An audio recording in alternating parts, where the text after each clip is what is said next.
Chelsea any Brighton Bobo Kono connection no idea a more group papa is answer we a player now about who modern kakrebi our Brighton the ana Chelsea and Chebiana Chelsea beto na o the 5 players and I say 4 players are o free Brighton the money actually our Chelsea say and also at a goalkeeper in din Robert Sanchez na ne modern born e was super Chelsea to me ekotono e de ne e buy e on masika e pie mu no and also ekoye 25 million pounds after so do any actually mu e Moises Caicedo a on so den e 115 million pounds e wo honom Mark Cucurella e 63 million pounds and after so the coach pa eka Graham Potter on any staff no eba no so ekoye 22 million pounds e wo ma na ma ekoye e de amomo Abranta din e de Levi Cowell e ade a Chelsea and ofri na mum no kobo loan a no so e shine ya Chelsea esa afa no 25 players e ade a Chelsea and Brighton their connection no and so e was ropa ebusia and so ye bie so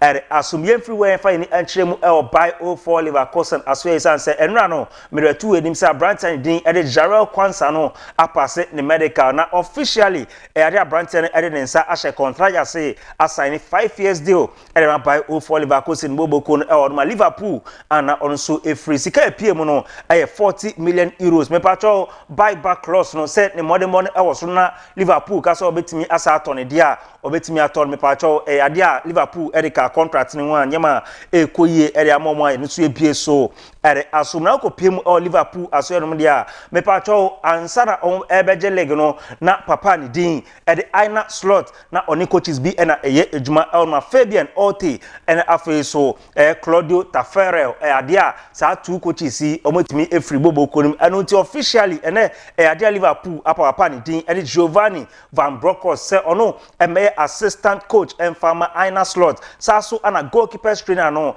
Javi Valero ono so etimi abasa two coaches si omo hwese nyama ebekoye se na be ya Liverpool ebetimi age English Premier League no aside sine sre so ibusia ano so yakofa ye bie so ere officially ade Liverpool Boboko ndi abetu jase Brighton din ede Luis Diaz teams bebrena epen no FC Barcelona epen saso ana Bayern Munich epen but Liverpool say yen control biasa Brighton we he is not for sale enya dia omo ebeto no Bayern Munich chief ade abetu jase ade a enre ya omo kobo opono ehwe nim say nka Luis Diaz no ometimi ayetwe ne nkomo nemomo no Max Ebel ade atu jase ade Liverpool say he is not for sale enya dia okobibia e ono away akoye enije sem say we Liverpool fana and so ekoye ere amawebusu aye bie so ere asomo Olivier Giroud na osina kan ere ma Los Angeles e wo MLS mu pacho abrante no anse papa na etime free Boboko no officially with me signing 1 year deal ere ama Lee Boboko no just number 9 ana Olivier Giroud betimi ahye e wo Lee Boboko na impenfo eyi ni ekere yenko nenhwe Olivier Giroud the presentation a Lee Boboko no ere kire om fans no.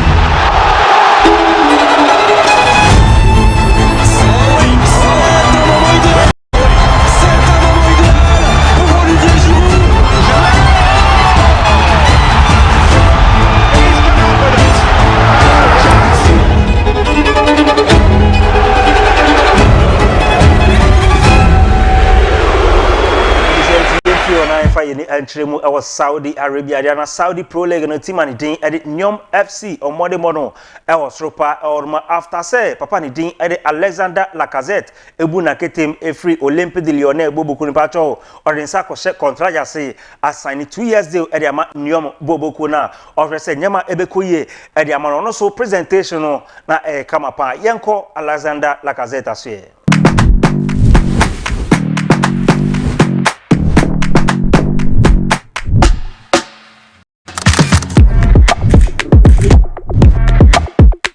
Hi Neon fans, I'm really happy and excited to be part of the project. I can't wait to meet you guys and obviously my new teammate. See you soon. Salam alaikum.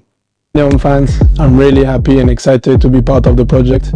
I can't wait to meet you guys and obviously my new teammate. See you soon. Salam alaikum. All right, ebuso ya nunti Alexander Lacazette no anonso otenenka e orom na yemfrem fa ni enchemu Bexitas bobo ko menra me betu enim se e ade Abraham Tami Abrante etumi akopio no rese nyama be koye ere amom na mom no me patro de weni echiremu e Semelana Abrante ani din ade Noah Okafo no Bexitas bobo ko no akache Semelana sa Abrante we omunya na omo epe no me ne e ka se de omo aboremu e ne camper me patro ne personal term no omo hyase ene ne agent no so kasa omde domaka ne se nkomo pe Abrante no loan with option to buy pato Semelan say yen kanche Bexitas boboko ne se ade Abrante we say open dia permanently no e wo se wo to no e kwa nkomo twetwe no so koso ebusuan ye pie so asmugo pemu e Chelsea asema goalkeeper din George Petrovic ne modemo no e wo so papa na me pato officially de ba abonten ene se Sunderland boboko no ayomadwen se Abrante we omunya na omo epe ne sanse ne modemo no e wo so nkomo twetwe no eguso koso mo hwe nim se 25 million euros de on ma Chelsea boboko no na George Petrovic abesi akan ama omo na we akwa good news enso pie mu ebusuan ye bie so asmuko pie mu Girona dia left back Miguel Gutierrez no me pacho tin bebre na na edina chi Juventus eni abre Semelan Arsenal na fe Manchester United na eni abre se Miguel Gutierrez no omunya na epen me pacho release clause Abrante we edane so no 35 million euros anunti ban se otumi etuade a na Miguel Gutierrez ebesi akan edama ebusuan no so ebie so asomo FC Barcelona aso no me pacho Pablo Torre attacking midfielder ne modemo no was from me pacho reporter eba ene se Abrante no ene Real Mallorca boboko no ahase twetwe enkomo no so ekopiem zika epiem no 5 million euros afa so buyback clause no FC Barcelona account eba ne se Real Mallorca ton no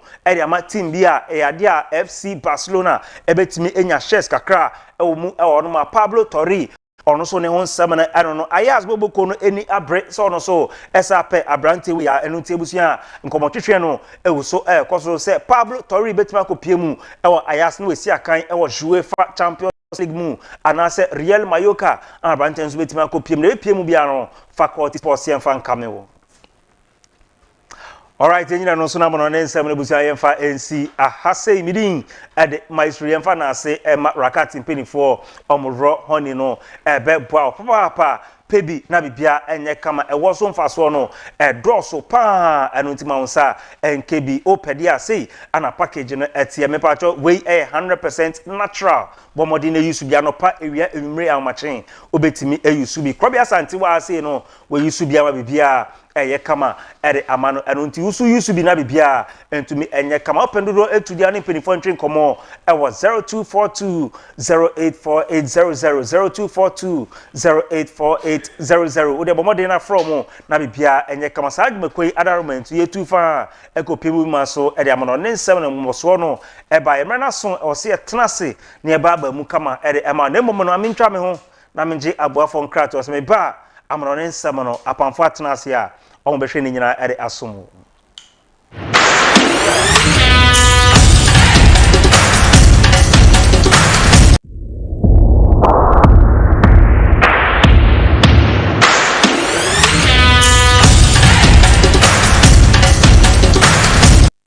Tete no na ye nananom de body treni bidie na twitwi wonse enne de dental charcoal toothpaste abadwaman so sa toothpaste e wonnuane no a efri bidie ene pampromu bidie wo hoi emma wo si eye fita ebo wo se ho ban efri moamoa ho na eyi nkikawa biara a ewo wo se ho dental toothpaste ma wenum eda ho afei so emma wenum ye hwehwehwam esan eduhwam a wode aka ho nipa de wo siri ni wani onyam enye na me kanfo dental charcoal toothpaste ne Alive Global toothpaste a mint wom amal se wo pebi ato a ko pharmacy ana shop ewo enkran ana kumasi se wo pedudu etunso a free 0266 503031 FDA age edwade enkrato yi Nana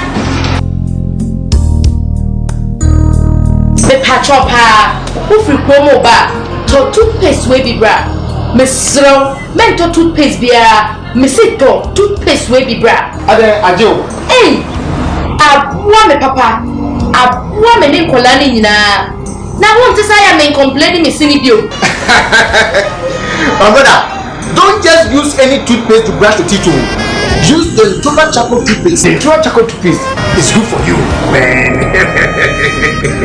Enye na me kan for dental charcoal toothpaste ne Alive Global toothpaste a mint wom amount.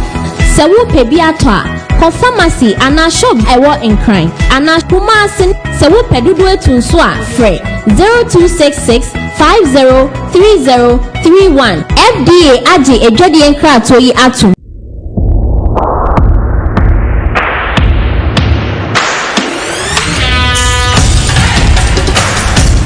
So ada wase mekoso ama akwaba wafi ana do efidie na ato wase na ha faculty TV faculty sports I can say one seminar na so ye de so mo sana panfo atenase o nkrobi asante atenase sa so na sega bi atenase we borem de transfer news no me pacho me domu su kopa ama eno tita mechuku adwinche bi a obi a producer na me bi to screen na se ama 0531417237 say SMS and say WhatsApp no fabra making kan nyina ama sa so ana oborem of Facebook a the media na live odi weni akyeremu or YouTube so adwumede na live ni nyina faculty TV anu ahye no bi so enya bi ahwe na mo mami yi birthday we emfa emfiri on man sana panfo meba moso we say happy birthday to our class prefect Krobia de mama kwa abansa yeah inti yan kwamransa na yembe birthday that me pese mama kwa abana yeah can class prefect mu asem kakra we di class prefect da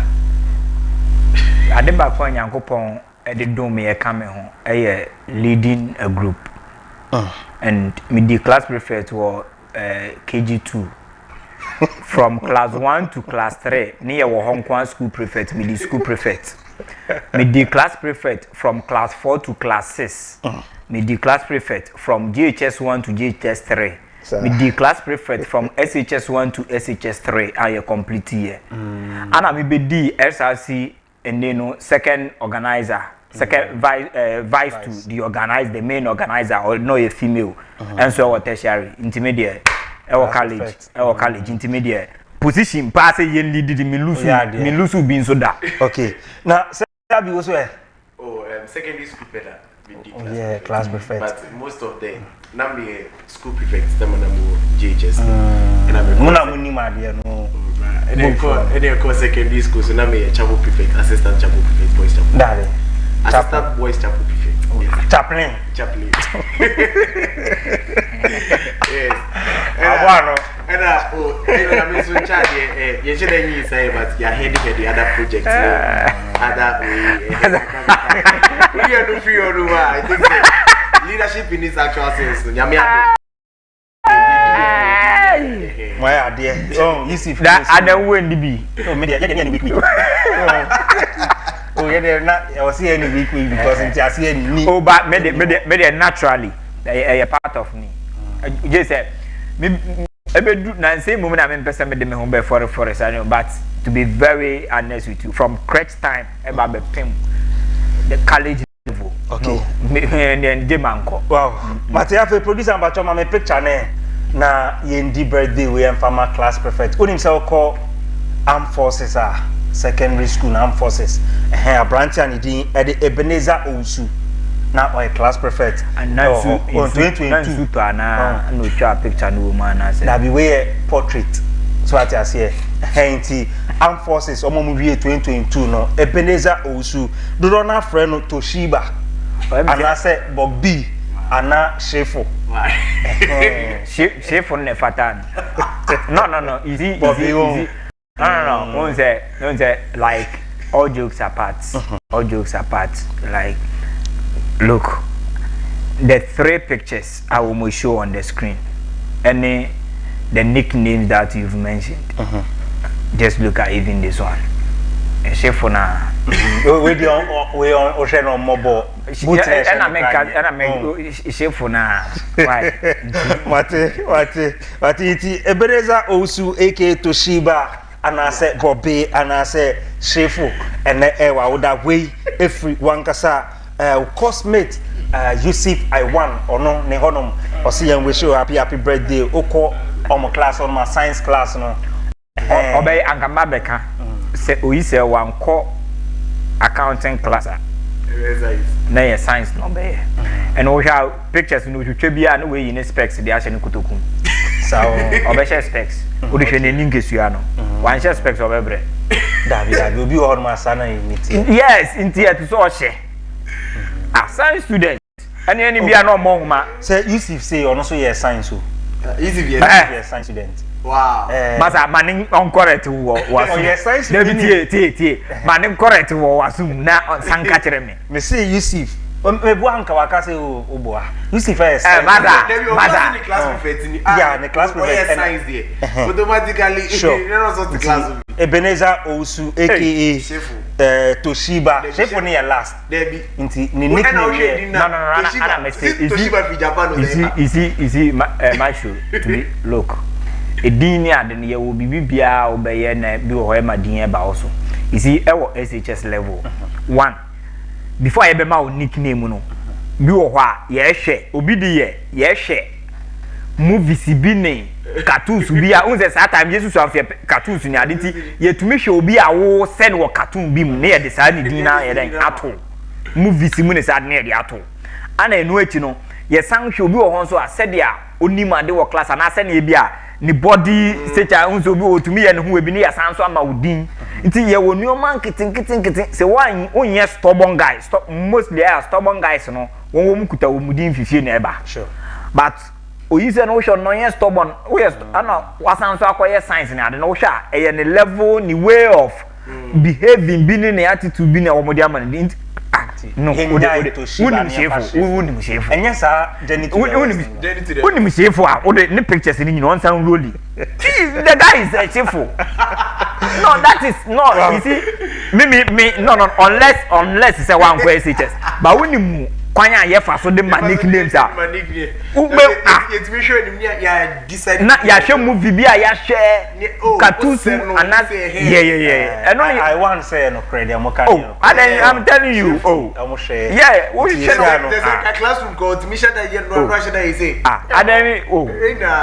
SHS life unless when leave ba o leave bia o behu say dia mechanic ampa say sa chef na ye de man no enyo no de ba ye de man no and ye o se chef me chef na ni mu no o se no okay maternity happy birthday eko area ma fantastic your man na o share ni nim dia be wosoro sa nti dia ye be kan say nyame nka ne ho na ombo ne ho ban na oma ne nkwan ye den entretre oma ni nyinche na oma ne nkwa anwodin wom na dia e ne nisu ade hunu bia no Maestro otutu na namon eko no se dia ne nimonyam te ne nim fe ne bibia e gentleman nyame ma ne nhira enhyiren se nsoroma e wo ne so na oma na hodin ankwan ye den esan wom na nhira nya ne dia but sisia no I want me nya ne ntie say the whole class no on say the right word to use ana obi ana or create we pa comedy on was a comic that create comic that be tree no obi ana why we pa no so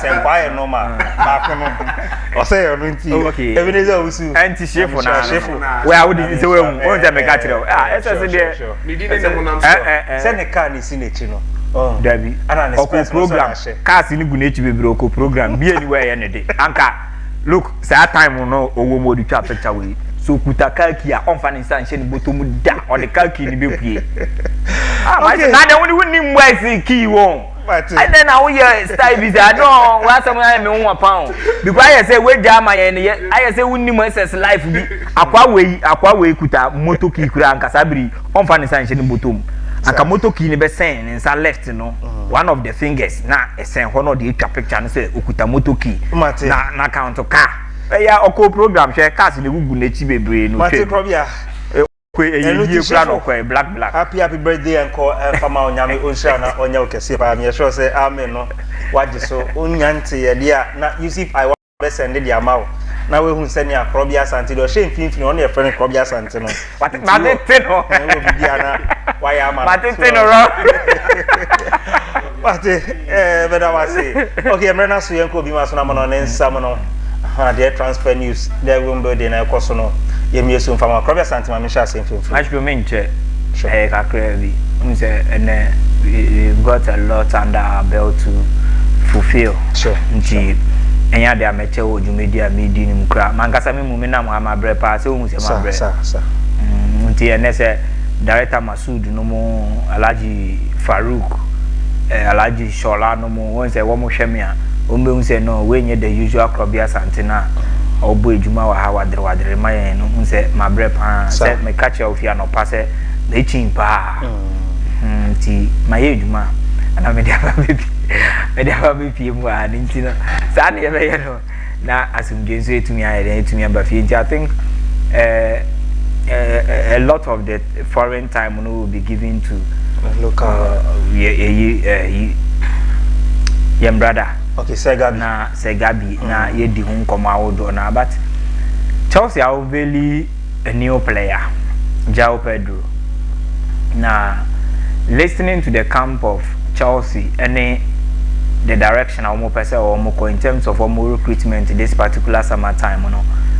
The background clear and glaring. We be able to me even if you paid attention listening to coach, you know, the interviews I would do, especially at the club World Cup, you know. So we post-match, pre-match press conferences I would do. You boost out about outgoing and incomings, and the recruitment. Said the new ABC aqua. We should be say. Chelsea able here more attackers this season, and what will be the sense of Chelsea in more attackers because already departmentally the 4 major departments on the field of play no upe baby at Chelsea one number CA pa the final third up front and at Chelsea then one number CA pa but the whole Sony baby a you do some way Chelsea she no so assigning more. And Obi Busa say, at Chelsea, all these players. Pedro Neto by last season, and no crown or buy on share that standing in fit but what say going forward, he will become one of the key members for Chelsea ever anymore. Kopama, they are not that attacker or no Sweden in Jumayo. Noni Madueki, and they are better or Chino better, and Hunsensem is still part of the team any other. Christopher Nkuku, El Honomo, Nicholas Jackson, and also a num. And aside that, Oma Sanswa kwa Liam Delap, Edina Babekam, Academy boy, Abrantia, your friend Tarek George.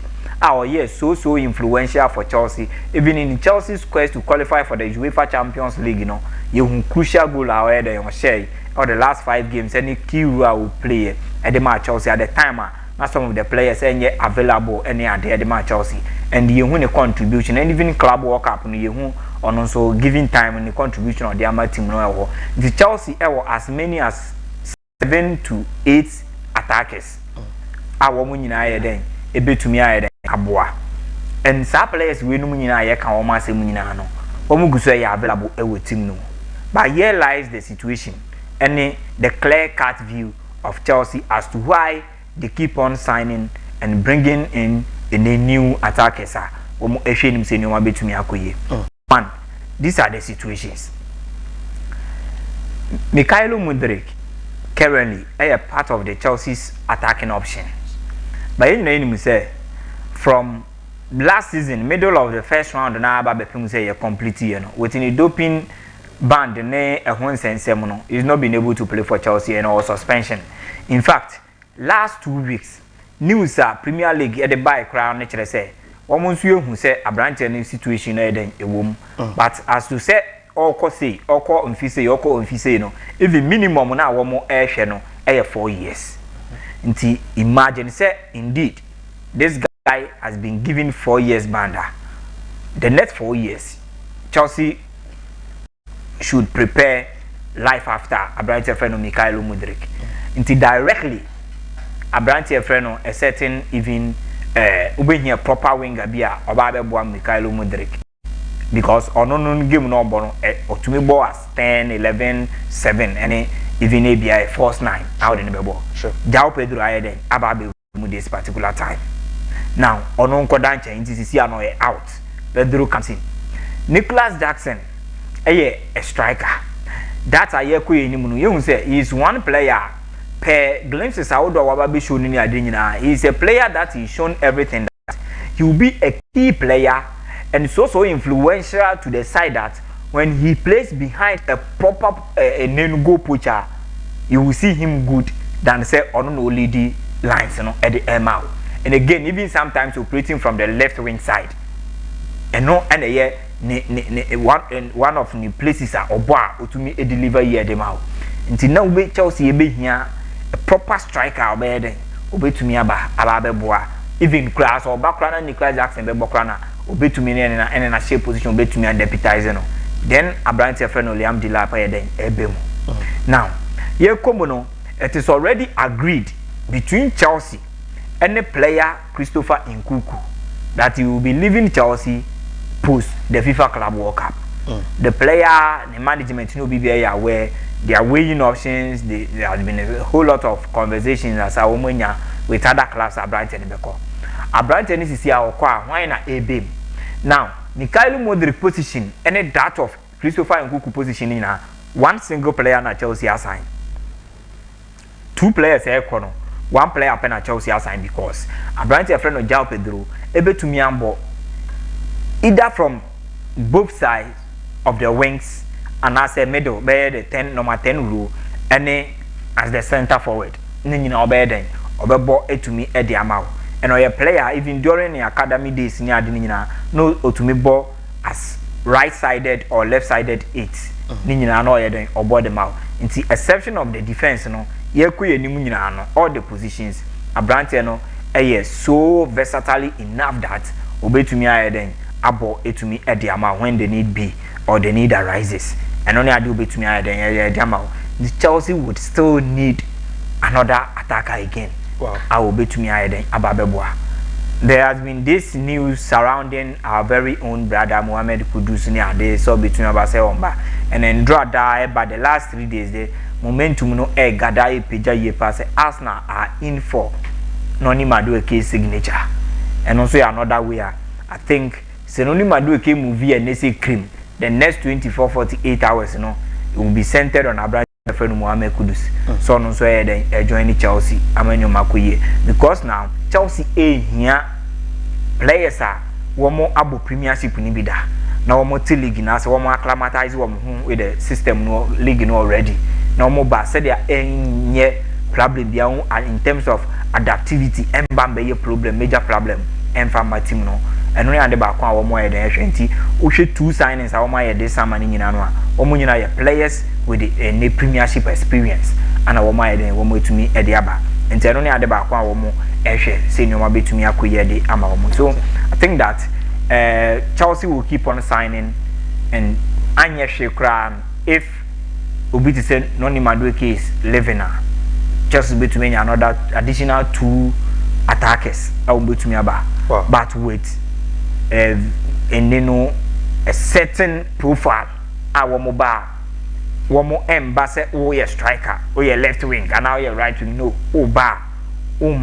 many options our way and here in him say Kudus fit into the kind of profiler Chelsea then being it the right sided 8 Nina Mohamed Kudus then about the exception of the defensive midfield role the midfield role centrally Nina or then about them out so pretty from the left so pretty from the right hand side of the attack so ball as a first 9 Nina ya de back one wide and one ball. See, these are some of the profile of players Chelsea when Jao Pedro today Ababe Chelsea will be one and solid signing. He is not an extra old player be all bar with clout and certain level of aura. He plays for Brighton and Hove and sometimes a dia oji or honey performance out than he do and catch it and that mileage comparatively to say we see a kind of Chelsea cities and the likes. Inti bia all ba no kakro ba be showcase and they be put in over. He's one fine attacking midfielder, Brazilian young chap. Recent times, when your opportunity to play for the Brazilian national team, on so the Ababe room. The only side I want one a problematic a injury situation. I think so tackle injuries here, but if the doctors at Chelsea able to me how to manage him, no one kasa because this situation I can't want him player it was on yourself discipline now making sure say no more pure how kasa obey it to me at the abuan aside doctors and care ne more prescriptions and this are new money one kasa personally and only idea Ronaldo Messi to me over the years. It is not that they've been listening to doctors and kwakeke but one diet and one subine in your bia I think that they've been disciplined enough and it to me about career. So a lot will depend on one kasa anyhow the Chelsea's hierarchy. Wow. So be to me treating. Wow, I don't see Joao Pedro. The whole summer I don't know Chelsea na all ban on bit in your film. I know and out is a Krobia Sante at the Munchi Mona at the Somo. Ebusia will be to me Abo Remona won't say Bia I come also as Nabia I come at the Amame Pacho. Amen Scientific Herbal and Alternative Medical Hospital Semin Country say Oyadia no me Pacho Pio Masie Nabia to me and yet come Amen Scientific Herbal and Alternative Medical Hospital Yadia Bain and a bow kai say stroke and I saw the diabetes cry and I show and I Yadibia Cranco I will chinchia wunya and redrew me Pacho say injury and I also always saw and I saw a footballer say injury there often easy cry me Pacho ko amen aso na bibia enye kama emfama na Abubakar Sadekiala wasa late no bi ya ma no wo sa ye pa ko pie mo amen aso ye branches na edoso na bibia entumi enye kama bomode na frɛ I was 0245275254 0245275254 na say obetimi enyan I was 0207229505 and I say frɛ I was 0244227192 yes hallow in Shafi onyankropon be say yadom wono ene jaresafo eno nti wo yade no fa kwa me na so na bia enye kama segabi mame emra ohonom say woni injury bia mo injury kakra mate segabi yango bi maso se mini injury kakra de nyame ne hene all right me di kind of mincho bibia ajibra why dem wo hwe na na jufe na and then on metachi on just some few things na me say former me share transfer news kakra we are na ma share some of the statements ahead eba with so far the transfer market air concerned. Now, a former Chelsea, former Liverpool, former West Ham, former league player, Joko, currently is 43 years old now. Emmanuel Bobo, he played as an attacking midfielder and then as a right winger or even as a left winger. Now, Oshe player now, Bobo is a 17th. From the days 1998 to 2003, about West Ham, 2003 to 2010, about Chelsea, 2011 to 2012 eba Liverpool saa kwani aba saa na became na kwesi sen wakodi nkomo bi sen nke ono ne pemu anka transfer window no yen free o na we be say dey na all kasa yes I know say normally these old players no when they get to certain stage they still want to become very relevant in this media space, so they try to say certain things that it may catch your attention so that the media would begin to focus on them. Then I go say on TSA a week, maybe every day a week way. When is it as let me use Joao Pedro for example. As a last week, not a Brighton player, but and or a Chelsea player, right? Sure. So he is trying to say that the transfer market poses so many uncertainties, so many instabilities, and as such, see if you want to a bit me about teams. Now in Yama Miuntina or cancer, or say frequent player movement can disrupt the team dynamics. Or person say Mpempi players we have say no more players has no more here. Team now or more no it me affected the team no. Because if a player is to move, for example, let me use Joao Pedro for example. Joao Pedro this season now on your night to obey free Brighton Bobo Koni. And I'm not Brighton for any of my games on Beden or Beton. But the moment I Chelsea for this guy heading, no, they had no other option than to allow the boy to go because the boy came to tell them that Ofin say no person heading into heading oko ebiane let me move even from there to say player bit Nico pass from Como Madrid for our buyback clause this is 9 million euros and ebia Nico pass betimi abobon e develop to a certain stage now whatever they see the activity clause no whole na sa gap no beja on e bed din say Como ebetime the 8 million replace into see the first thing into no kasa ne say is because of frequent player movement ebetime disruptive team dynamics no ebia coach bia wa born home body ahihye ni team say na ebia Zabi Alonso ehihye ne madi team na ebia dia sell the for this kaboom ebia 1 billion aba so me fa Vinicius uni Florentino Perez obeton into Otonga, Madrid must go into the market to bring in a player betting a fitting and also betting a slotisa and also betting a performance and a Vinicius Junior a performing pepe. Now say Okofa player and the Banasa and Befa way. And then yet to sway being or say the large sums involved in the transfer deals. Maestro, unibedi dance say and ye bibi pa na ye bibi pa na ye bibia. There are certain players they were not even worth 100 million euros.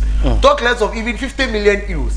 If in Komube PM the days of Luis Figo from 2000 Ediba even to 2010, you could see that no player even amounted to that amount of money. And then we are bringing in Noni Madueke to become a bench warmer in the sense that Oba be backup to Bukayo Saka. Mostly we should bring 60 million pounds. And then no. We should just 60 million pounds for a bench.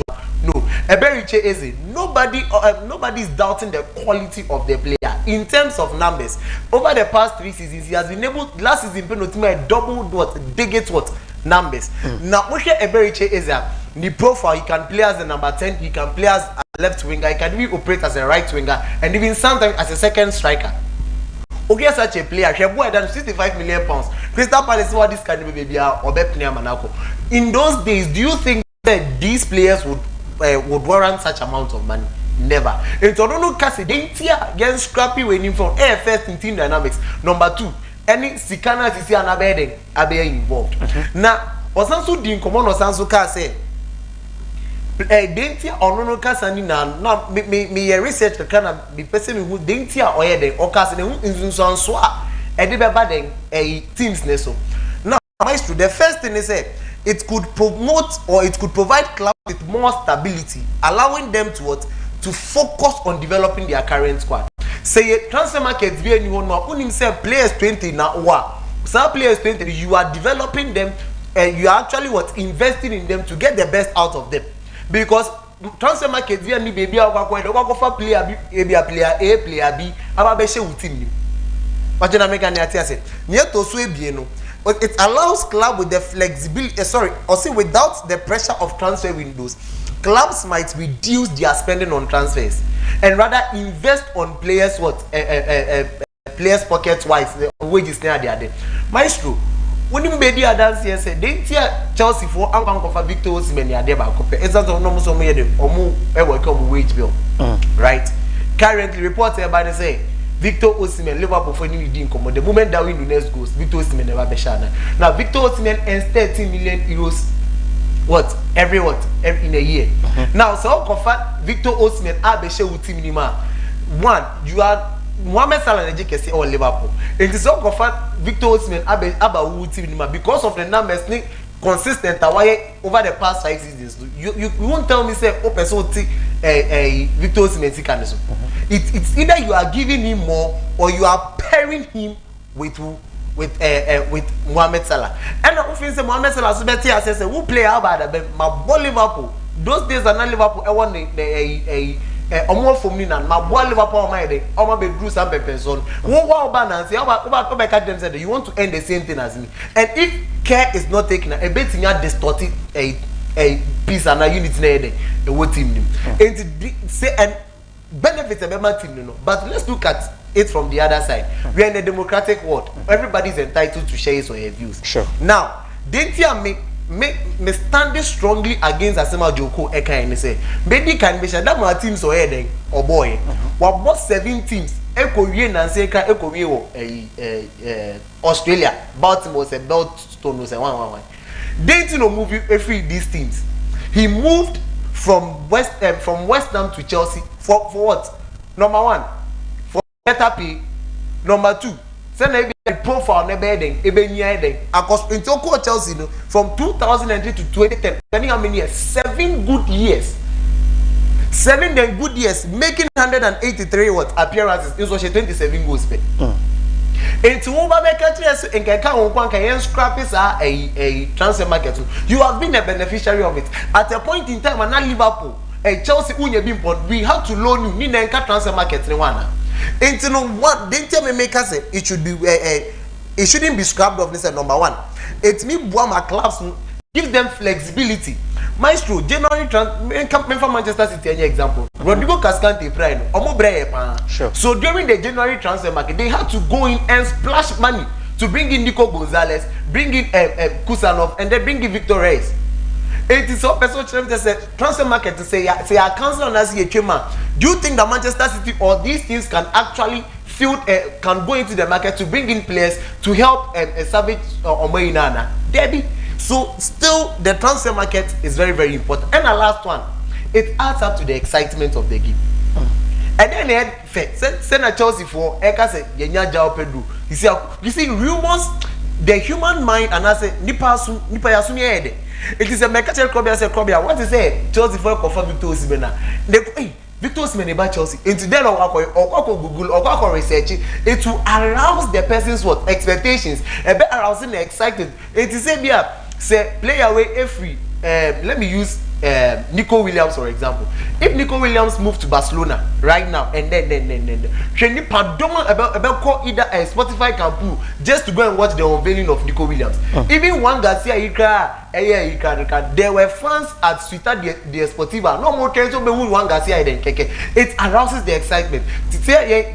No disrespect to our Ghana Premier League. No because say a league player ben so all these things add up to the excitement. Internet maker said, Asema Joko Ekan, many name number one. Number two, Maestro old players, the way they are actually talking about the name prince and football no, to be honest, I think that some of them are not being fair to today's football. It's Maestro, Oshana Nishekan, Mestre, Okawanutuma, Obieno Bebo. Don't try to remain relevant or something like that. Near to Swebin. No one man I say I'm running a cocker crying to the for see mama. Okay, last one on number me share Bayern Munich transfer news ne kakra. Okay. MS Bayern Munich for a left winger. Now left winger no mopeno. Oma call Luis Diaz ya reject him. Almost answer call Nico say ocho mutayon bada basa na no peso yeden obo. Eno muto menisi Rashford so Rashford also say basa farmer word, you know, until then he's not moving to any other club. And Omuko Stuttgart, player be one friend on Nick Watimadi. Now Nick Watimadi 21 years old striker or CF, but he can play as a left winger, he can play as a right winger, he can also play as a second striker. Now player will also say Obobo Nano 69 appearances or Bundesliga on starting the professional debut 14 goals per. And last season Kana Emma who say there's a player like this, a friend of Watmadia. He's a German boy, a born already Onimbo. Now, Max Ebel Ledin Komobi say, on tears. Very, very dangerous guy. Heroes no born or J top. Ono G go king. Top talent. Ono G go king. Like, put his numbers aside. If you've been watching the Bundesliga, and because of, let me just comment, Sporty TV. Because of them last season, I watched many of Bundesliga games and he plays for Stuttgart. Man, the talent of this guy, unless that is why sometimes we normally talk about eye test. They are already winning, we say we player nakasa. Forget about the numbers, ne wabobo ne we know what the start. This is a proper in the attacking midfielder. Proper attacking midfielder who can play any of the positions or the final third. Wow. Proper talent, huge talent, pure talent. Because Heroes ne course na nanu ya that 21 onoji nanu yesre Bayern foko bisaya Stuttgart for so months dintia Mateus Kuna 60 plus a very cheesy cry so moton 60 plus even no more league mu kan player osi so a no be enim say akwai the ball no eden onimo Florian Wirtz waje Bundesliga Player of the Year twice. The can almost on 150. It's Bayern Munich for 70 million euros. A man Maestro. And I'm not able to be say, "Most interest for na mo de man bisam, maybe bisam." Nick what a man would deserve 70 million euros. I said transfer na say. Transfer market na say. It is here no. Almost say omo kwa ko regroup. No more samba. Say say pushy for this young ladder because they need a backup to Hurricane. At the same time, Kingsley Coman so echo. Serge Gnabry so the probability of Obeko. So when you left winger there and the Serge Gnabry better na. Mamemfa when trim Kingsley Coman there no and then you may yawa sesana no so better.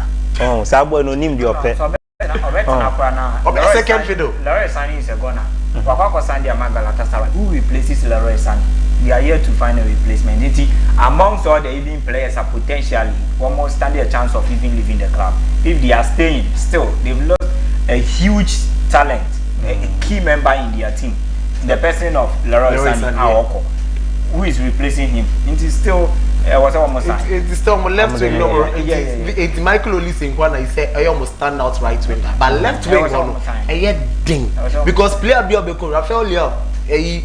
Na nkomo piapia AC Milan kakra AC Milan was move for 80 million euros enye dey nkomo de ko yanka Baresa Rafael Leao player. Okay, I think that to be honest, Bayern Munich, if they really want to compete next season, they should get a left winger, a backup to Hurricane, and then a backup to Michael Olise. all right, Mate Medase na guy no we on but answer na mo be ko no onim say onwie ye onim say and exactly I think 15 years nyama bi esi e was South Africa 2010 World Cup so Ghana ye ni Uruguay na ye bo no abrante na oche bo no opu onim no enne sei ana sa de ni si I matching na me hwe who say na me die because of na ma ye ejuma bi ejuma na me ye me the Dortmund ni Monterrey account Tina etise me hwe omo match so no na me hwe match na ma de chen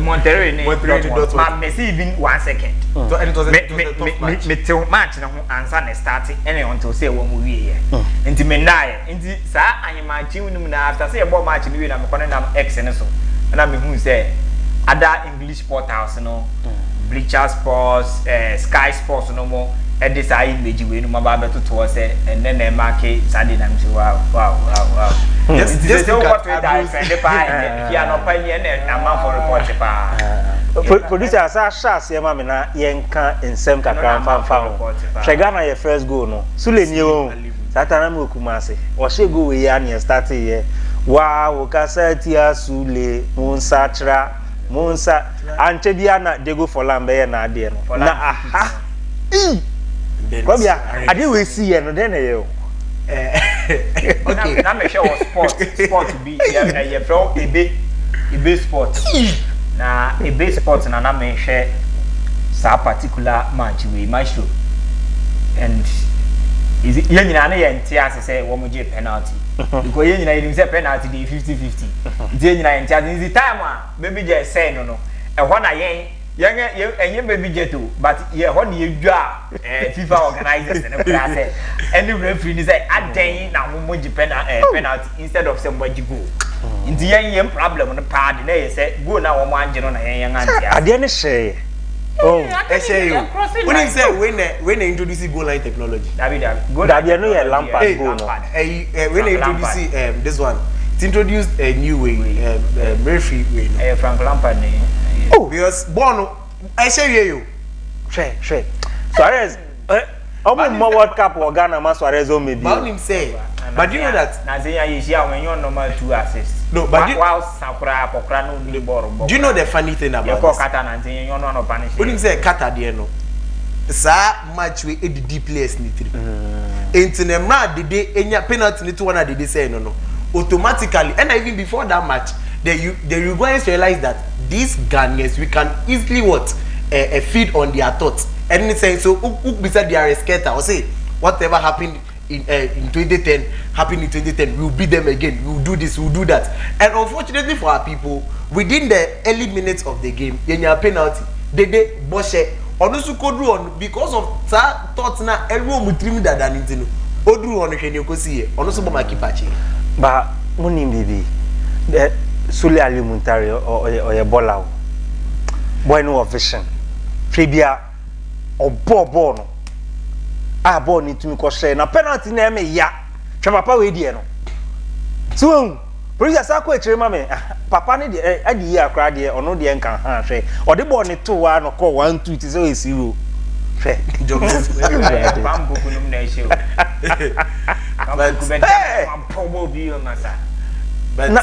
it's sad that, and you know that in Morocco in the Bojos in Ghana and the NBC that record. I see number Nigeria for another. But unfortunately, Asamoah decided. But I didn't know why Asamoah didn't know. Like I'm so trying to penalty, say, penalty for sharing idea. No, not that. I'm talking about the pressure of that day. I felt that he should have allowed Tornado to take it. No, I Tornado cry and baby Tornado be boafa no. Born kanka ye hu ye. Is anka nesa anyo man. It does not work. I get it, but I felt that Tornado because you know after that game, they kind of told a bar. Look, psychologically it affected the player. Look, they are net to see on the day. And only see the best the God that you all worship. They are no better to me. I am my best. And only idea you deserve it. And it's just a stage in your free. I know why I am saying this. Are you because oh yeah, and by now we've lost life due to sure. But then that day, the number of accidents. You know that day, no, you know, in as much as you are looking at this from it wouldn't have been like say Anka you winning game, no. The number of souls are able to see on that day accident you basically see from the various regions across the country. Man, now a mind boggling. And by then Ghana by then Yankai said not Ghana. After when Ubia Kofi could die, even it got to a point that first up one more cars ye did na one more party one more cars kwan so ekokoda e rokoda fi that time no Kumasi pa ko be ade o kan no pro no they na ye koso Kumasi no because Emra Sule I'm telling you this na utie krom because that day me kind of that no yeah qualify with group stages no even before the game because me kai say me teacher e catch the so blasters but this day no school more forget it. I'm a believer of Christ and the way I'm meeting me I've never regretted anything in life. Like be able to me be no whether I say be go against me no. Me take some delight in it. Say okay, me wonkwa and aside we are quitting. Okay, I can go for and then it say me to cry. Me playing time in here. But due to one or two reasons, me to me uncle and I'm one also and now my shuntina I'm a playing it to a jammy. Okay, what he said, and come my show so I yes I didn't play into jam nanka nena net send me konanka makofa play na sa play no because of me into the accident na enye me nkwa na me wo other souls so akwa hwere wo nkwa. This is how God does his things. And you know I have never regretted anything in life. And then no me nim how nipa bi nso ayeden esum wo mu nyame fa anyhow a wo mu take wo Bible. But if you are a believer of the Bible, now to follow Christ properly, proper usumunyame and like the beer what Bible ni munua biano unhuni say eh said ya kire ose mo ne ka no saa ne tia. You see anka wi ase obedient to me nkum ne hu because bibia no anticipate for bibia na nke so ye level bia na so kodu nipa bia ama ne nse si form enti no no na age ne nkwa afi ne nsem. No. And only idea it is say na nyani eyu fi bebi musa. You see sometimes accidents must happen at a certain point to take a 2 to 5 people's lives. Than say insist a material movement now. The next one and keko akosi we ni mu no e bia ke be taking bia 20-25 people's life. Because it is a nipa 20 ba bewu na 5 ewu a ne we na obe omti for. Intino you see a proper calculation of situations. I was a nipa, and is it? I like reading. My these courses of Sanyo Manina, but because of reading, and then me feeling for me since you are Sanyo Mawina. So I say nipa 20 eba be mu se wo yi nipa da se ni ejina ho na ese okay ete se ebi abare ha BBC na nipa 2 ewu ba se mo sa de ne ntumi enti na mo tra ko mo animu a ebi amo amo ka animu nyina mo kwa ko ewo ebi amampon kwanso ewo mo way to Kumasi a dey na nke beta you see God ewo the way a odi sure but that day Ghanaians were hard no Probably ni oko Kumasi abufu aye say let me talk one thing through that sada ni ye bi a anka obekwa akono mo nsa aya ade a ebi ento ne da because enijaba obebo me hwe match wo ebe sports sport a nipa ne ye Chelsea ni and e won as that time at Chelsea dia ne now so Abraham Jaba fufuro Drogba no money kalu no time won ye ye tete form eno kra no ye de battery car battery na ye di connect my television ukona wakwa charge car battery no boys am kwa akwaje aba no na mbo abetena TV nenim na mahwe bi sure and say game team we win match their boys say yeah bottles obi o ha enije no nimu no abo not to turn some to two ball like no man and now we read across the country even that time na social media enye vibrant but me as at even 2005 2006 na me was social media Nelson Asante that was the first account I used 2004 now me very vibrant on social media okay. Even so we read across one almost can almost social media at time any the other cause what the various regions Black Stars matches man but exactly 15 years see I'm a bit surprised that isn't it surprising say what happened why is it that now Upashe old days no become many few semester shebo and they buy even just to 2014 look at the love that people had for black even and send a blasters about kobo match I remember one day time I was secondary school that in Yanko Preps you campaigning now dining sure na say gabi asema okay me SHS mampon prese maybe okay then you land so ani wo but you remember ko Danny wo no ye mount a giant screen Black Stars for match the match near 4 p.m. and I say 12 a.m. after black obi anko class so why is it that now say gabi mama nremu per what you are saying you know that was then yenya 2006 Black Stars World Cup fresh for the first time second one and of course 2010 untina supporting there and they said ne ye ko gu ye hu o say be kofo and say options in the doors how many people cry and more even the love for national team games the moment I be break it for international football even players know themselves cry ekasa because international football the players every single player enjoys playing for the clubs than even national team sure and today they cherish playing for the club more than someone represent one okay I'm yamre ko nti mama yen fancy see na boy no onye ready nti yen to aso oso ma we ma tie na ebusia ma me ntwa me homra sa me ba sa me the tuga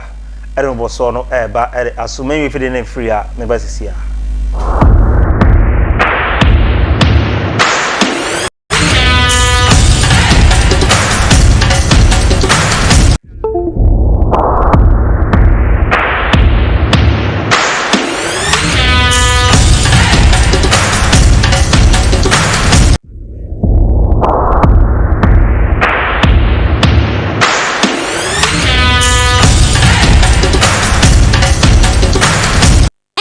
tete no na ye nananom de body tire ni bidie na twitwi wonse enne de dentoral charcoal toothpaste abadwaman so sa toothpaste e wonnuane no a efri bidie ene pampromu bidie wo hoi emma wo si eye fita ebo wo se ho ban efri moamoa ho na eyi nkikawa biara a ewo wo se ho dentoral toothpaste ma wenum eda afei so ema wenum ye hwehwehwam esan eduhwam a wode aka ho ipa de o serie ni wani onyam enye na me kanfo dentoral charcoal toothpaste ne alive global toothpaste a mint wom amal se wo pe bi ato a kɔ pharmacy ana shop ɛwɔ nkran ana kumasi sɛ wo pɛ dodo etu nso a frɛ 0266 503031 FDA agye edwadie nkrato yi Nana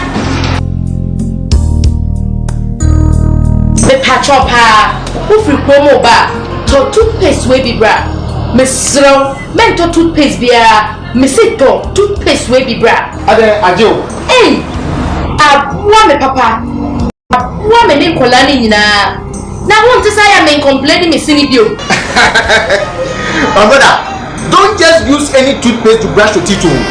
Use the Total Charcoal toothpaste. The Total Charcoal toothpaste is good for you, man. Enye na me kanfo dental charcoal toothpaste ne Alive Global toothpaste a mint wom amount.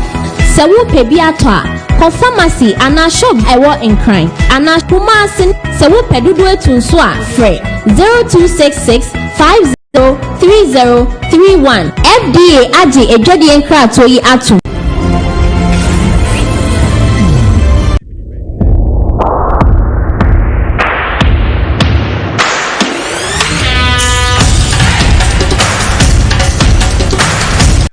Ebusia mekoso ada wase mekoso ama wakwaba ha faculty TV emrena son yankasa ye de efisem no e wo se ye de eba samde tuga ekrado ewa tuga majo bia boko de ahoden wo se yi no chokonkron no ase obotan a etim nsuo ho no mate na yemrene ko onti maminyao ne fire cobra oba na ya to aso ne mo join here on Facebook faculty TV YouTube faculty TV tuga yedemu fantastic. All right, for mami mo adwo na memo akwa ba faculty TV eso ebre aso se ene nwumere so no yere agodie mu nsem ye fisem bo so no yere eso mo faculty TV so na onso onsa eka bi na ohunu sedia ensam no esi etienti no pacho ene edin ameje so no ensesan ye yawo esi edu ampof na mo muhia me montre so asedia abre ne abre nyame ka no fra mi sami de tuga na menyo so na ne o mantimi ye kama na pebi ka kran fa mana fa sha ho we ye fra ne jisha simple kra ebusu abra no continue ma yenwuram ne yemfa ensem no emma ene uni se ene o birthday dia me pa chaw ene uni mpanifo we Ghana ha na mo agidin pa bo no omo abo papa chi omo din e wo man mo hye ne so se ene uni ene asamo agyan ne bra pani ane din e de bafo jan ene edi birthday no ene 2nd July sharing so fama me enti no opinion no ene ye wo no 2nd July 1980 enti opinion no that screen so no ene wadi 44 years enso e ho no mo a ene o share ne bobo no ase anase ba bia ye wo no ankasa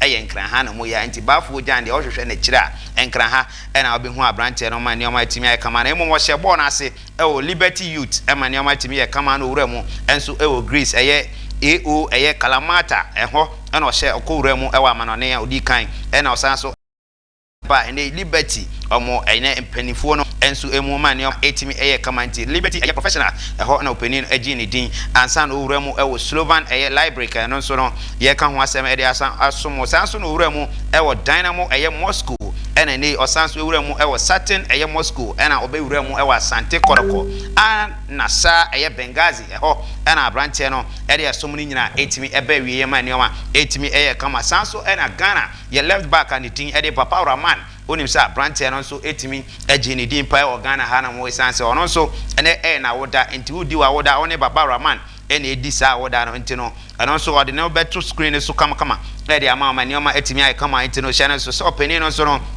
ye wo no e was 2nd July 1994 30 years and a branch and so atimi adi channel so say ene o share no game no ase e wo young Meteors and also e wo Tamale enti no branch and ho e no share the game ase sanso no wura mu e wo Asante Koroko oko Germany e Greater 4 e ho enso okoti akan e ma ne o sanso e wura mu wo Osberg e ho ena ne o shiny through Chelsea the Blues enso e be fa branch no e de ne ko e ma ne o ma etimi e kama oje ene eye pini e kuwura mu e wo Reims a eno so e wo France Mountain so sanso no wura mu e wo Mallorca ena Park eho mo osanso ekoye sanso no sanso eba red na nei ohwehwe abrante na kira kwan dia Park eho ena obehu abrante na nei ono so esi na kan e dia momma nioma etimi aye kamara oba Ghana ha na mo a ensema ekoso po esanse Kumasi emetema Asante Koroko omo so etimi asanso aye unveiling kese pa enso e ho no a set eye kwadwo ono so atimi attach down e koroko omo campa ene oma edidamu pa branch no atimi apa no ene da screen so na branch no atimi aye unveiling no atimi akoso pa ene koroko fo atimi unveiling branch no ti bewura mu na ya kone akwa branch no unveiling na ene oma atimi ekoi pa enso e ho no ene da screen so e ho no montino koroko etimi anvili abrantia ne din ere set code ama ne oma etimi didamu pa enso e ho no abrantia no etimi edin ba kumienu etudwa ye beko ne akoti abrantia no na ne oma etimi ayekama yenko na yenti abrantia no we go make them honor inshallah we make him honor inshallah we go make a live inshallah we make a live inshallah say you swanyina ya support Kotoko from Kwabrema inti say only opportunity na Kotoko na yeson inti who was a player no jina park so I was very committed ema ade na ho ye no cause osum na osum ni ya obi anso bo odimpa say you swanyina ya support Kotoko from Kwabrema inti so only opportunity na Kotoko na yeson. Alright, for it no abranti ani din ere set kojo ana hotel nka se osani nyina na o se team of support Kumasi emetema Asante Koroko otimi say yes abranti ani na busuafo nyina da Koroko bobuko no so atimi aba na okọ ene de eba so enso ewo ene Cameroon bobuko no akache edia anaso oman no emu a hye no so say ene omo president a ono so edom football no ano Samuel Eto'o sa openi ne ho nsem aba monte so ene omo ka go openi ne nimu ase ni nyina enso ene say ene omo se omo Cameroon team no and afenso no Russia ekobo friendly match bi 2023 na omo se sika bi a epiemu a ne empenifo timi sene ma no ewo kata no sika no empenifo ahwehwe a omo nsa entimi kan channel so say ne 455,000 US topable money a utumi se modu pa omo se Samuel Eto'o openi etimi etie sika na so a omo digu na nimu ase ni nyina eye former omo anache se omo da feka foot no enso ano officials no ena etimi ede nsem no aba monten so a enhwehwemu no ekire se Samuel Eto'o ene sika no ede enye openi ne ho ene kodi ye ntino ene na che se omo ka ese openi no enso edemu pa e ho no mo anache se enim guase omo gu no omo atumi atwam a omo so etimi hye akiri na omo gu abrantie no enimu ase wei ene nsem a etimi apiemu enso wo Samuel Eto'o feels akache a eno so yedi ho adanse ade ama no yewuramu e Ghana ya brantia ni din ere kama din Suleiman ono so akache a mepacha Atlanta fo na agina atata anasa wa 2 ama brantia no so atimi atache down ene oma didemu pa enso e ho no mo hye no so fama me say Samuel Eto'o feels na nay yatimi ama na akwa abapa enso e ho no mo ono so e ko na wakwa akọbo Atlanta bobuko no entino mu edia kama din Suleimana rather entino monfa encheme na neoma etimi enye kama sanso na uramu edia abrantia ni din Mohammed Kudus ono so etimi nsem atodwa Kudus se yenka ema ewiase nyina ente ese ene tima ono de opese ombo Chelsea the Blues we nsem abrantia so etimi atodwa ono so eka eno so no yedi hu adanse aso nti Kudus de osi tima onya ene obebo so onko South Africa na so onko ene Saudi Arabia brantie no esi team opeso ombo Chelsea we ene latest free brantie Kudus Muhammad ono so akachi eba yade eso wabusia bra no konti no aha ne yade ubesi na enoma etimi aye kama pa enso ho no ye bewura mu Maestro esanse ene Krobia Asante ajebre esanse local stories no oso oba bebie so de ama na enoma etimi aye kama birthday na abebre na yeah we say ne celebrities no Ghana footballers no mienu ene ye omo awoda ntini bewura mu na ene wo a do birthday bia no so no almost ska so na me chama ba ko chama edi ni birthday ono so ska Ghana asi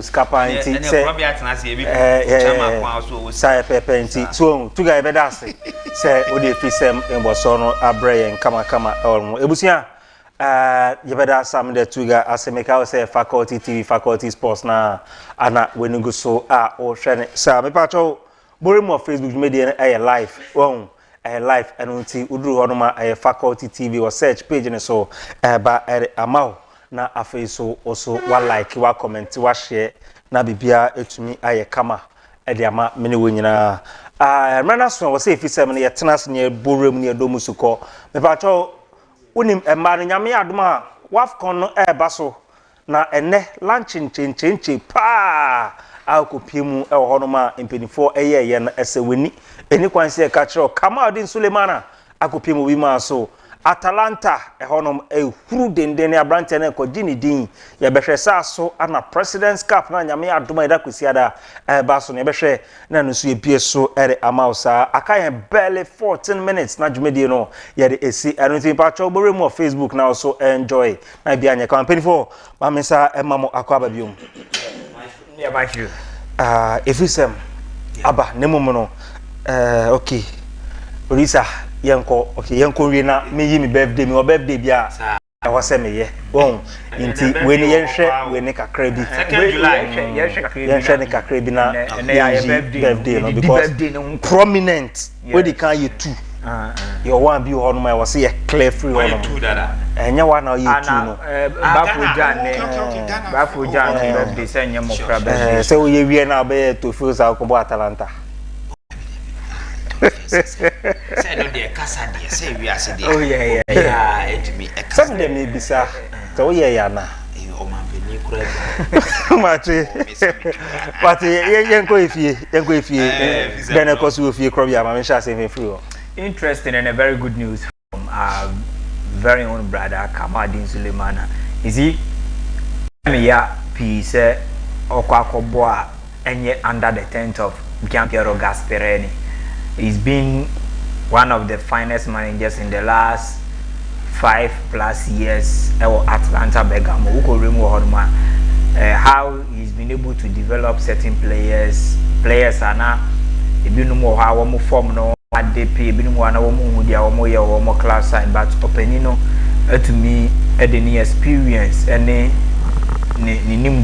coaching in terms of bringing out the best out of this young lads, at the Evremu Atlanta, and they play some sumptuous football.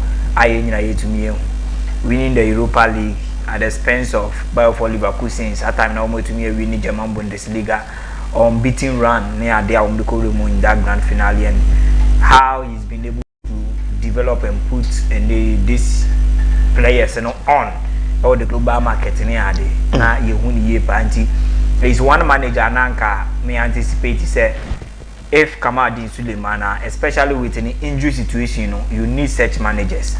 They understand the situation. They will know how to manage you and making sure you form part of the team. And they are to me experience at that level. And the economy how their new manager will be able to cope with them. If any injury situation answer, now if a woman here results badly because over elaboration I had about when war a branch and alpha and then your coach Biana obetumi entertain sa 1 year coach be wa yes add about on the Watana bench a bed then class ya obey show when you move. It is sometimes you always praise ubenya such personalities bit is a Gianpiero Gasperini now no one year juma or better situation I say now how betumi manage that situation enya the very best out of you and only idea you very care. Some exceptional coaches be like him one more than ever. For now, we can only wish him the very best of luck. Sure. Say no injury should permit him. Now, onya full-time injury free. Now, on delivering performing and from Atlanta. Say they be the best on your national team. Wow, Krobia, Medas, I'm Kosam the Tuga Eonum. Now, producer and share Wafcon Mame. Well. My sending their two musainti Wafcon no start on village no say weekend ya na chance here onti tuga ye betimi aye ye man betimi say de bia tuga coach no Kemlazi di tuga coach no obi also ya de chairman me no tuga yenko Maestro ye be ansem ni mu but now can Wafcon no I mean touch it to any okay o share any preparation Ghana dey to format and no matter them I share some quality any. Just say in Nigeria, yentimi ansho mo de Nigeria chire say still na omo ye apa eye omo apa han no. Yes, e so.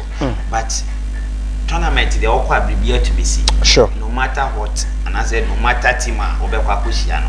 bibia betimi asi ama ene Ghana ye ni South Africa e group there said they na ene ye ma ne bebre na e ka no South Africa for wo hwe consistency ye adwuma wo team ni ba Ghana wo hwe ene Afcon ayakwa etwetwe sisa afi na nyame aya adoma wa bie kwa mu de amaye ba ye kono yen kan kire ma ne so omo kono Ghana frank anyina kutomo omo nkoko okoden na omo tumi ensumo man no na omo maye ninje wo hwe ni omo pa omo ye de mo omo ni dressing asese no kra na omo asan so e de ewura mo de motivate omo na top notch pa wo mu nyinya sa pictures ni bi abra wo mo ladies no koko wure mu o Morocco ni ade wo mo dressing no dress code yeah dressing wo masa wo mo yes some cream cardigan bi ni ade ma wo mo top we nu bi ama no yeah the meeting say sa we na mo ka no player bia wo 5 different players na no fe bia wo 5 papa ni na no shimo Kobo modern. Never. Nina only say amamole here. Yes. So dressing yes. Nice one. Nice one. You say colors in here 4 say 5. But player yeah. They were 5. Easy. That is it. You see. Keto Keku adeba ko ba say women football ni day. Wa be here na why. Aka say on the field of play.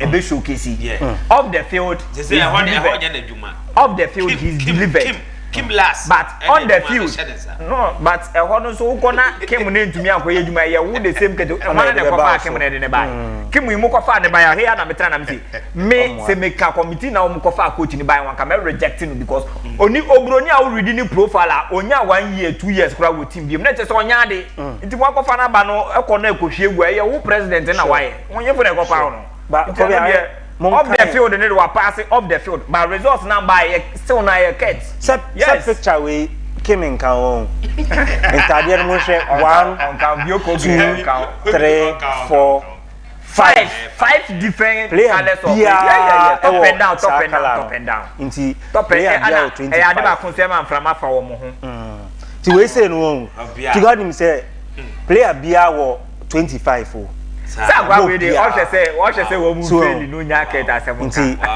chama ya de omo nkona omo deliver information oh o bada agwa we no na sa nko ye dia anko ye de ba be say we dia man and say we dia wi matter no dia da we dia man okoko na wo mo na mo na ka make an montimas okay ye mo abrante na baso ye waye bia mane nua no pa enye obi na be sacrifice bia mane nua what I say because the ye no ba fo jan ene ma ne nua no nya opportunity sure because na time dry ya frebla squad e na abrante na se gbapra oh and it's a nice piece yeah ene ma ne nua no nya sa opportunity no a nice piece and o share post football no wo mu nyina nkomo dia o mu dia something that they plan because no also when say you need go chasing yes and no so no you ni half sure you say obe masamoja na nya silent night and so fake injury no ye bi masamoja na e den eba and lo and behold this is where God has yes any e dey asamoja unim say sana Steven Apia so dia ne koyeye ne kai time on so koye no so dey the story by say na your one Ghanaian player on mo so fake injury na Steven Apia be boy or the gene yes wow inti ha gagu yala waya de gagu ha no the birthday ne do so ene ohun ene ye ne birthday unim say oko adabraka baby asa gabi tira de no abaiwa so no suku akwala akra ene na woda ye frɛ no frima ejekum Priscilla ene na woda tira de young girl we da on tira do ko suku Priscilla frima ejekum ene na woda say gabi say God bless bebre okay otro BC this year on ti nyame when o da be onyi obi atro BC madam fubi madam fubi na madam fubi say why sofo your friend tire no madam fupa say why sofo no your game boy say ka game boy YouTube wo moti ase but say why sofo na wo ana nkomodidi mo no mkobusa na mo say kila na wo you know say share or no obi a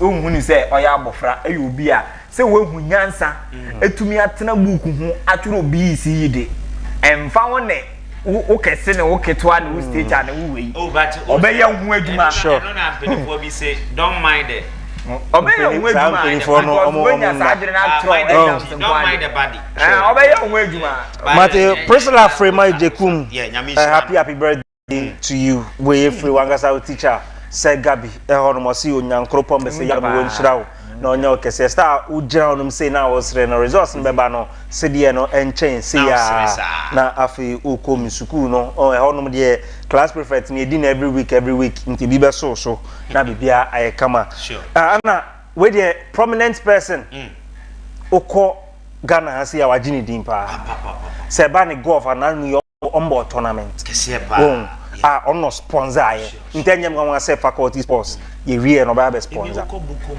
boxing ya post still now sponsor so mate inti na say was sponsor yes ebia na wo fie utadi pizza pa na mom no pizza no ya chro papa creams pizza we dia unim bankroller unim kofa bae me pacho na yes papa ni birthday the brain behind that is it come here family call and squad in come here family call yes this is the man not the man in Shesu the man in sky blue the man in sky blue birthday man ewo anu na oho ne the dark colored man ana ne na woda the faculty TV sports team ni nyina ya fie pay homage so what you say ye ko ekosra ye ngeja once upon a time ye ni djuma wa hada and say ye hwese ye betumi nso den ene no etumi edi djuma na amani o metumi akoye ene this is a fine gentleman the contribution our society ni mo no we can never take it lightly. He's helped the youth and even sanko bibia kra betumi bia nyuma sani Alhaji Faruka ya na yetitire ya ye adwuma ono nso aye asimesi ya anka Ghana bed na ye de even president na I think that can from kakra. So this is a national asset oboa in terms of employing young and upcoming guys and ladies ewo no ankasa nso ne firm so what I say ewo na dwuma mu a otu a omuka busum bia these people enya dia omo be kwa stage demonstration say wo ye unemployment no way for so what I say nti ade ba ko a we must commend him as such any na dwuma dia we so big birthday celebration going out to Papa the Creams. Wow, now onim say Odin birthday no bi hono manka by this order poom obi hono woni sika obetra yeah but sans ensem hunu pa Papa Creams eko Ghana Municipal Hospital. Wow, eko donate enu nti enu ni say ayare for no bia obia nyadi onim say Maestro dey fene say won say sika ni fu ni nsem o enkola na odi we nyina e mo Osanso donate cash price of 20,000. And only mock at the ma hospital no 20,000. At the ma hospital no 20,000. Na unim na yala edineti ana. Papa Creams e ka say me yenko ni entie Papa the Creams ensem o kan ye de entie o ye donation no ana fe ne botaye a o ma youth no yenko ni entie is mercies here. So whenever you find yourself in a community, you develop a community. And as you know, for the last 3 years, we've been involved in a lot of activities in the community. We have our football league that we sponsor. We started from 6 teams, last year 8 teams, and this year we have 10 teams. Every year on my birthday, July 2nd, we do donations. This is the 3rd year we've been doing this in the name of Papa Creams Pizza. So this year we went to Ghana Municipal Hospital, just around the corner. And we gave them 20,000 Ghana cedis donation. And then what really made me emotional today was this morning I realized my staff had also done contribution. So they bought disinfectants, toiletries, etc. for the hospital. So that was very touching and well thought. Wow. Well, I chose Ghana. I mean, like I said, last year we went to Kolebu. I'm really interested in children. So last year, Children's Hospital, Kolebu, the children's department, went to Osha Clinic. Ghana most of the doctors and nurses, they patronize our business. Wow. So if they are spending money here, I think it makes sense to also go and be a blessing to them. Well, we also did a golf tournament recently. So 3 weeks ago, we had a golf tournament, which was very successful. And we plan to do this every year. We had 72 golfers participating. It was a beautiful day. Initially, we thought it was going to rain, but we were able to finish all the rounds before the rain came in. So we also do golf sponsorship. I just started that this year, but the football has been going on for 3 years. Wow. So we are doing both golf and football. Well, what I would say is work hard. You have to put in the work. Take your studies, education very serious. Because I happened to finish school in Ghana and then got admission to invest in America. So you do well, the sky is the limit. Wow. So just do whatever you have to do. Take your books seriously. Just be humble, stay humble, and do your best. Wow. Happy birthday to you. Happy birthday to you. Happy birthday, happy birthday, happy birthday. Birthday to you. Happy birthday to you. Happy birthday to you. To my boss. Happy birthday, happy birthday, happy birthday to you. Happy birthday, yeah. My vacancies. Now, many are so top man. Mr. Easy, me bacho.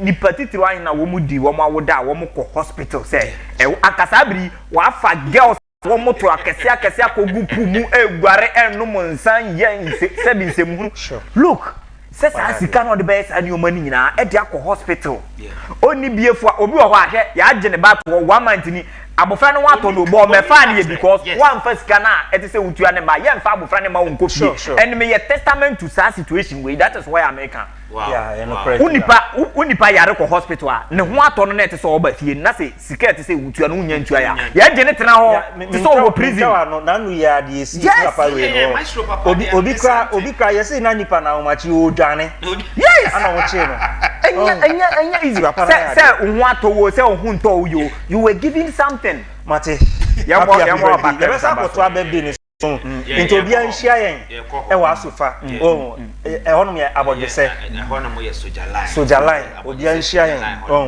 na una tra ye go filling station e honom na chese wadu papa creams honom ntino ye besere ye nyina ye hia ho anwurewe na ya je ni kakra ye fe ya papa ni good na me shira papa na me shira na okwa tuga ka share ni se faculty sports no me sponsor na se wa ba onim se o ya you go come obeba ebusuan enu nti emre ne ko ha na brema ekwan emede jumedie ni esi onyankropon be se ya dom no wonhyira wo na wonya wo kese wo mpegya wo wonya okukuru se ebusuan oso ebeka ma bibia eye kama pa ene oti krobia sante enkasa me de tuga otene nkasa so na sega be otene nka camera ne chi no Abubakar Sadek yala MCR olonka ho Yusuf I want a chinchin fidie resade enkopi mo Facebook ekopie mu YouTube eno nti onyankropon be se ya dom no wonkyira omunyina na se bi ho no ma yemfama Alive Global Toothpaste aposing papa Salamat International School so anarakat impeni daruma rohonium de abano